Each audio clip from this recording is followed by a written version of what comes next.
大家好，今日同大家去馬灣全新嘅景點馬灣1868。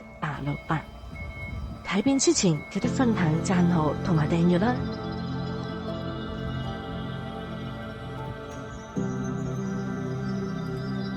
前往嘅方法，我就喺葵芳站 C 出口行過去對面新都會廣場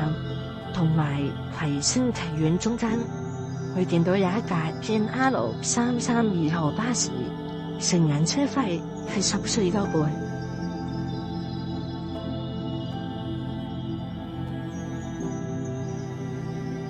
馬灣公園第二期，馬灣1868，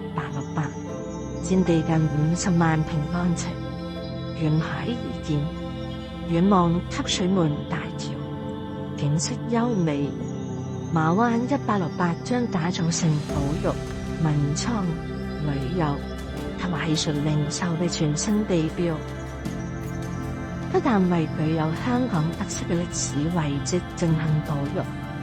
例如天后古廟、九龍關紀念碑等等，同時活化馬灣舊村，邀請多位壁畫設計師將村屋改造並粉飾成色彩繽紛嘅彩色小屋，以及製作大型特色壁畫，加上無敵海景，有如置身意大利嘅五漁村。太陽館擁有東南亞其中最大型、直徑350毫米嘅民用真空太陽望遠鏡，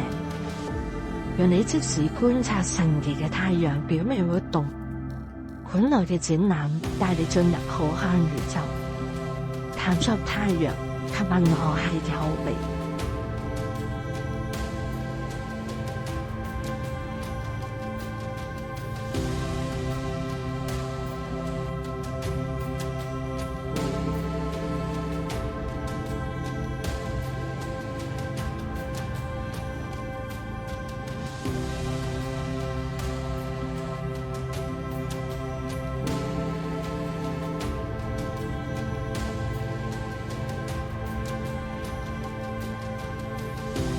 今集就介紹到呢度，